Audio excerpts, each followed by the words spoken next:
I'm Solon, part of the Professionalists, and welcome to Irrational Games magnum opus, Bioshock. Released in 2007, it's a highly regarded game and easily one of my favorites. And along with games like the first God of War, Half-Life 2, this set of games really set a new standard for quality in video games, inspiring many of the AAA games to come after its release. So this will be our first episode of a Let's Play. Really, we'll see how far we get through this, but the important thing is that the goal of this playthrough is to attempt to dig into the many layers of the game and try to come out with a fuller understanding of many of its themes, mechanics, stories, artistries, etc. Anyways, 1960, the Mid-Atlantic. Start on with this scene of a old-style cabin. Son. Plain cabin, I should say. You're special. You were born to do great things. Smoking on a plane. You know what? A little present. They were right. From Mom and Dad. So that's our one line of dialogue from the main character throughout the whole game. Pretty important line, I'd say. It kind of encapsulates a lot of the ideas that we're going to be talking about over the course of the game. Interesting part about this opening is that they don't show any of the ideas that the plane crashed. They show it off screen. It's like, well, this is very different from a AAA game, like one of your crises, or a Call of Duty, etc., where they want to just show you all of the spectacle. This one, they don't really rely on what they show you necessarily. Although this is definitely indicative of a lot of the danger. Come on, dude, get to the surface. Holy crap. Nice. You get that realistic, the droplets on the screen, and that really, like, intimate drawing into the game. I think we only get control right about now. There we are. Move around, look at all of the carnage around us, all this fire. Very interesting how you get kind of swept into this ring of fire, and there's only one way in and out. There's no, nothing bad can really happen to you in this area, even though you can get touch fire. You don't drown, you don't get burned by any of the fire to the point of where you die. It just is there. Otherwise, I mean, besides these insignificant threats, you get to really enjoy this beginning scene. Such as this plain tail submerging into the water. It's very nice that it has that light at the top. It's kind of like a little beacon for the player. And then, bam! This shot of this giant, ominous tower, shielded by the moon behind it. And it's like, look at me and come to me. Very, very nice way to guide the player. Although really, I mean, what's really stopping us from just like hooking a left and trying to head for shore? Either way.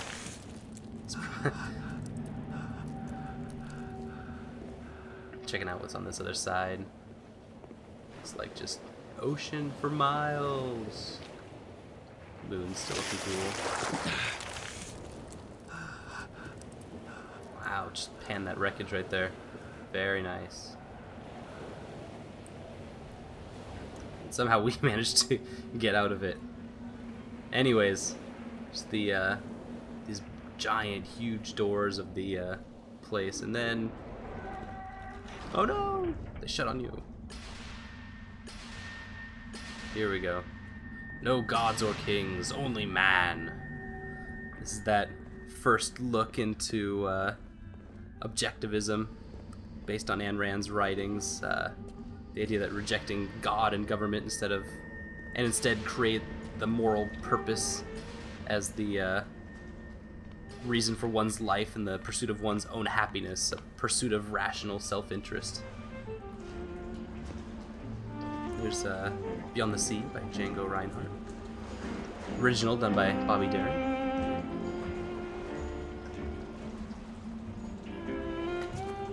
So we enter this bathysphere, and I mean, our only option is really to just pull the lever, and it locks us in place. And we can't move at this point. We can kind of look around.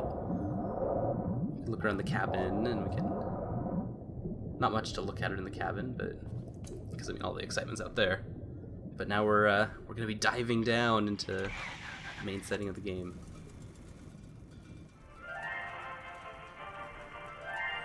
Let's meet Andrew Ryan, shall we? Owner of Ryan Industries. I am Andrew Ryan, and I'm here to ask you a question. Is a man not entitled to the sweat of his brow? No, says the man in Washington, it belongs to the poor. No, says the man in the Vatican, it belongs to God. No, says the man in Moscow, it belongs to everyone. I rejected those answers. Instead, I chose something different. I chose the impossible. I chose Rapture. Wow. Here's the huge cityscape under the ocean. Where the scientist would not be bound by petty morality, where the great would not be constrained by the small. An entire underwater Babylon. With the sweat of your brow, Rapture can become your city as well. Not that I'd ever want to interrupt Andrew Ryan, but Andrew Ryan is the creator of Rapture, this area. You can tell that he definitely has a contempt of the regular society, a rejection of the 1950s standards of religion and government. And in that, he's decided to create this, which pales a whale in comparison. All these 1950s style Art Deco buildings, and then the entryway. All good things of this earth flow into the city. Looks like someone's got company, but it looks like that we are their company. There's some more of those ads. So all good things in this earth flow into the city. Makes it seem like it's a safe haven for those who reject the status quo. It's also a rejection of things, ideas such as an informational society, and gives more of a support for mechanistic and industrial flow of the mind. An idea that, like, the mind is an engine, which would be very different from what we think of it now as when we compare the mind, it's a computer, which can be really hard to stomach. So it really gets you to that idea of the 1950s philosophies. Although, philosophy aside, I think the might have something more important here.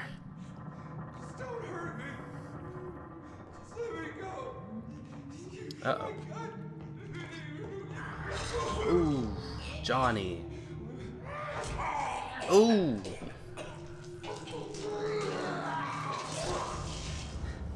Oh man, let's try to not get on that thing's bad side. Is it someone new? Oh, we might already be on their bad side in this case.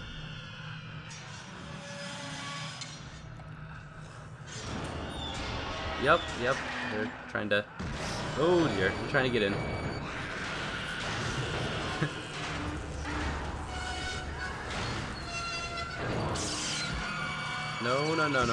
No. Okay. Good. Kind of broke our ship here. Okay, picked up the radio. I don't know how you survived that plane crash, but I've never been one to question Providence. I'm Atlas. Hello. And I aim to keep you alive. Now keep on moving.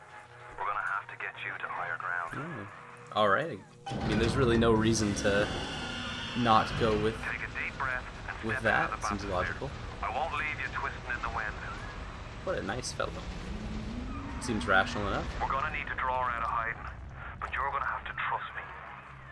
Well, okay, that might be a little out there. Anyways, this is our kind of our introduction to the dystopian world of Rapture. This is a save spot basically here. If anything kills us, we'll revive right here. That was the kind of select screen. You can look at anything in the game. Wow, there's all these picket signs everywhere. Ryan doesn't own us. Guess that makes sense with the the idea that if Ryan is supposed to be this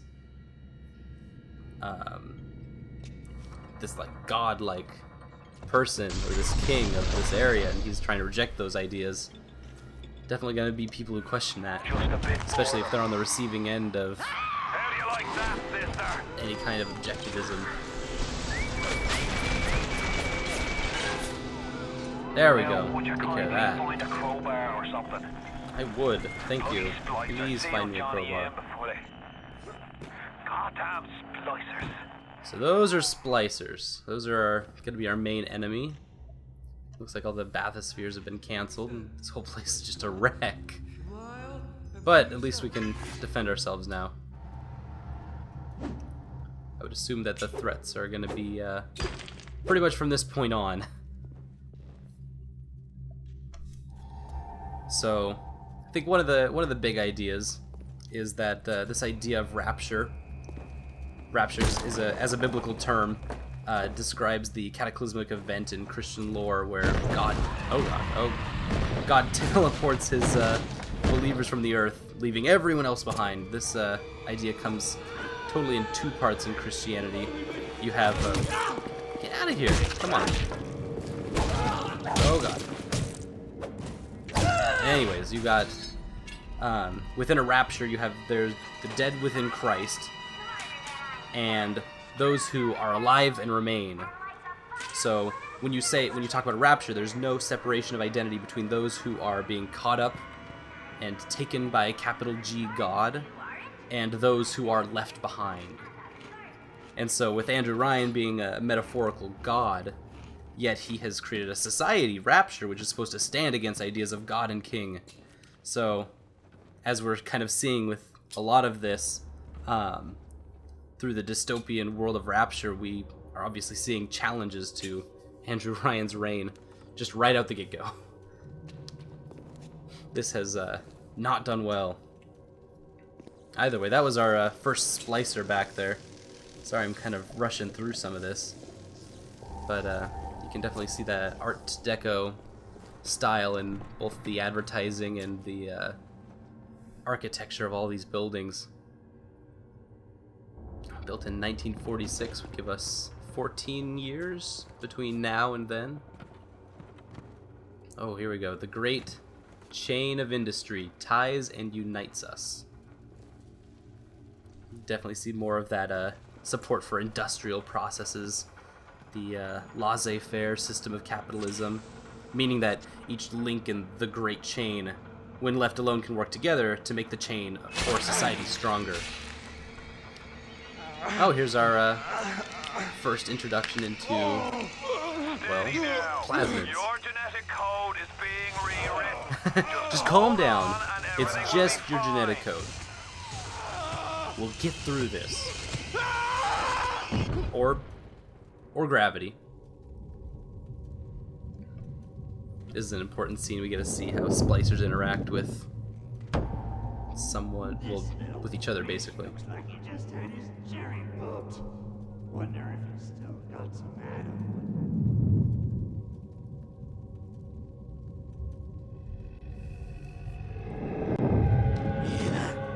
Uh-oh. Something that's threatening his splicers. This little fish ain't worth towing it with no big daddy. Yellow always have been. Why did we stab ourselves with that? See you floating, righty. That was so ambiguous. I'm just gonna pick this up and boink. Alright, guess I'm going into convulsions and jumping off balconies. Whoa, hello. That is not a good sound. Look, Mr. Bubbles, it's an angel. I think you may be I can see mistaken, light coming from but his I will belly. not be arguing with Wait a minute. whatever is in your He's hand. still breathing. It's all right. I know he'll be an angel soon.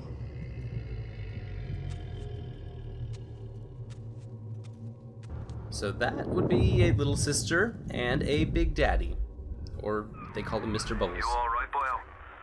First time plasmid's a real kick from a mule. But there's nothing like a fistful of lightning now, is there? How is this guy seeing what I'm doing? Either way, now we have lightning fists, and that is an important thing, as we've basically just rewritten our genetic code in order to shoot lightning out of our hands.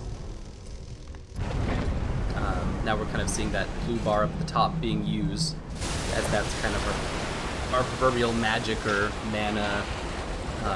It lets us use powers, like this electricity. Excuse me, plane, sorry, coming through. We'll just casually walk through that, I guess. Wow, this place is just falling apart. Holy crap, probably don't want to hear when that goes.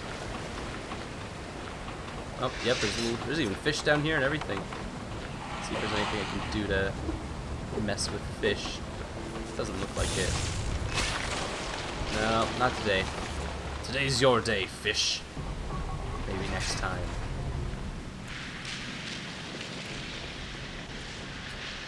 Okay, so here's more. This is like a lobby that we're in, and it's just wrecked to all hell. Looks like we can just pick up and eat whatever we want. Okay, there's some first aid kits, some Eve hypos. Those add up and they collect in our inventory at the top left. Whoa.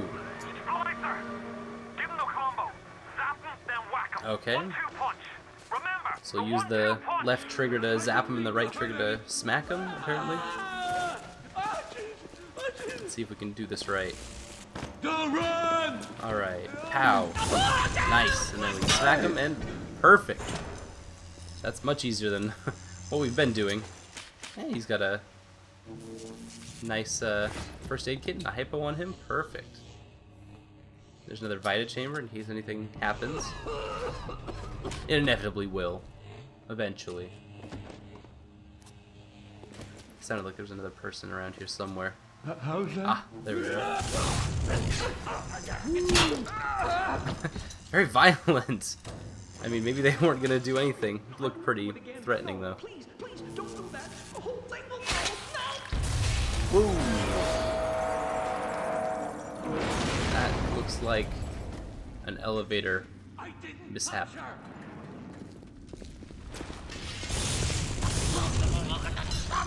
Oh, so I missed the first one, but got him with the second one. I'm starting to run low, so I can use one of these Eve hypos to recharge. Then save up to see Steiner. Ladies will be There's someone else around here. But maybe not. Oh, here we go. Nice elevators. Really love the wrench. You get that right at the beginning, lit up in the spotlight. It's your first in-game interaction with the world around you, and the wrench is a very important tool for exploring and identifying events around you. Whether it's engaging with enemies in a violent way, or interacting with the physical world, such as with the wall that we did. Listen, I've got a family. I need to get them out of here. But the Commerce, Splurgers have cut me independence, off from them. creativity. If you can reach them in Neptune's bounty, then maybe, just maybe. I know you must feel like the unluckiest man in the world right now, but you're the only hope I'll Lightning ever fists. see my wife and child again. Go to Neptune's bounty. Find my family, please. Okay, so we kind of get those banners as we're going up the elevator that represent the idealistic tenets Rapture was built on. Although, if that's fully realized, well, we kind of see what's going on here. Mommy's gone. And Daddy too. Wait. So this is happening creepy. before and none. I wonder if we can just kind of Why like aren't you here? not deal with Why is her. it today and not have to then do any damage. war? If we can. I don't know. Why can't Mommy hold you to her breast and feel your teeth? No. Very interesting interaction there with this female splicer. They obviously inherit a lot of their memories, and they have some sort of disturbed moral compass where splicing has affected more than just their genetic code. Oh, she nope, no way to get around her, unfortunately. Sorry. Plasmids Excuse me. changed everything. They destroyed our bodies, our minds. We couldn't handle it. Best friends butchering one another. Babies strangled in cribs. The whole city went to hell. Okay, so now we actually have a pair of weapons here. But, yeah, Atlas summed that up really nicely. Where, it's definitely, all the splicing's affected and deteriorated these individuals' minds, and now they only quest for more power in the form of splicing their genetic code. Those goddamn fucking splicers. Here we got another relation that we're kind of listening to. Which is really interesting because of how it resembles like a standard couple fighting. He's running, Brenda! How these two definitely, they remember each other and they know that they have this kind of relationship where they rely on each other, even if they disagree at this point. Charlie, where have you gone? Yeah, Charlie's not gonna make it, sorry.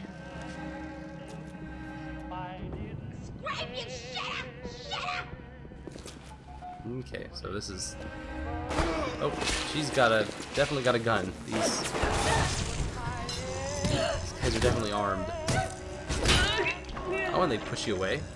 Definitely another tactic. They'll do anything to get away. It's a very desperate move.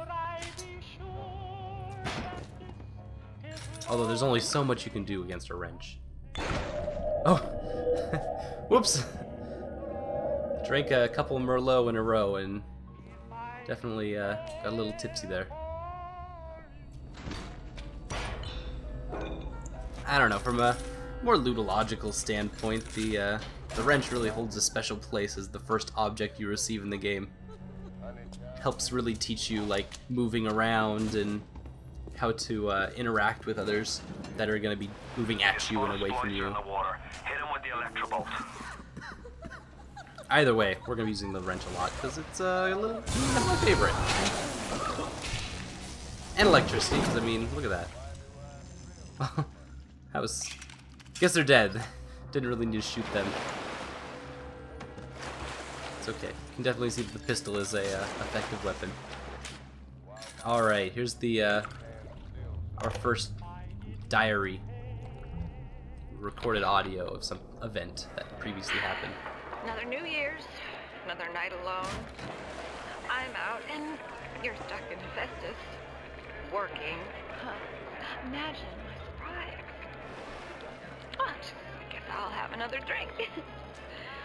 Here's a toast to Diane McClintock, silliest girl in Rapture. Silly enough to fall in love with Andrew Ryan. Silly enough. So Diane McClintock, we now have another established character as being Andrew Ryan's lover, or at least one of them. It looks like, or sounds like, I should say, that New Year's Eve was a very eventful evening as far as this, what sounded like a revolution started taking place. I heard it too. It sounded like someone was screaming something about the fontaine.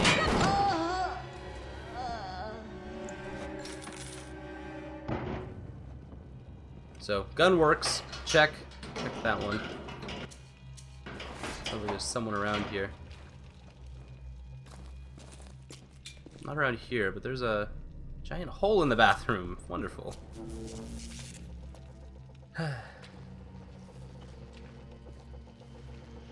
Too spliced up.